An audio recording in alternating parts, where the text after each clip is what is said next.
Сәлем келіншектер, бүгін біз сіздермен манты дайындаймыз.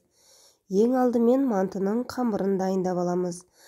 Қамырын қаттылау қылып иленгені жақсы, жайғанда тегіс, жұқа, әдемі болып шығады.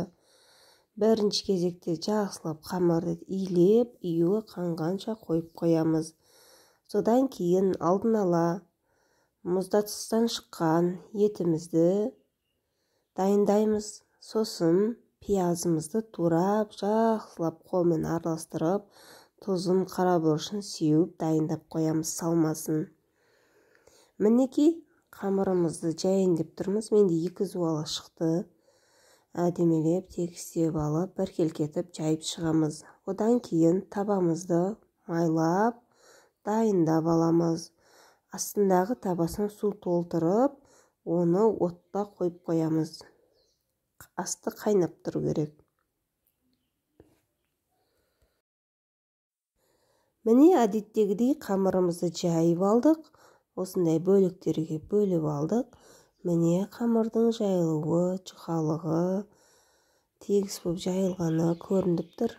Ал енді салмасын салып түйе бастаймыз.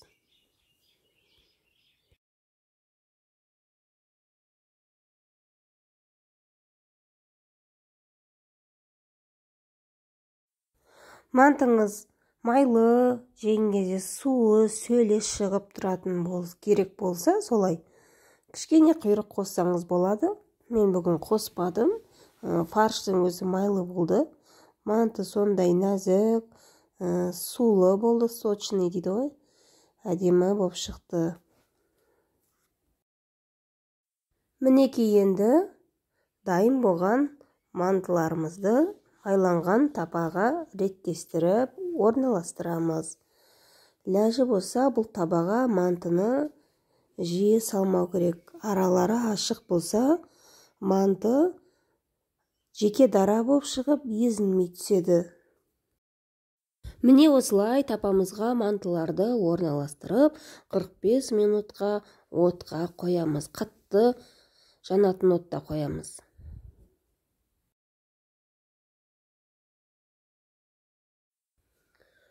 Вау, міне мантыларымыз пісті.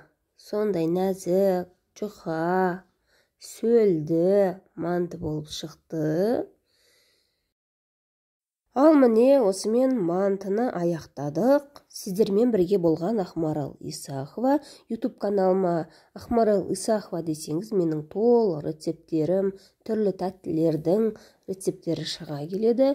Сіздермен бірге болған Ақмарал Исахова. YouTube каналымна тіркеліп, пікір білдіріп отырыңыздар.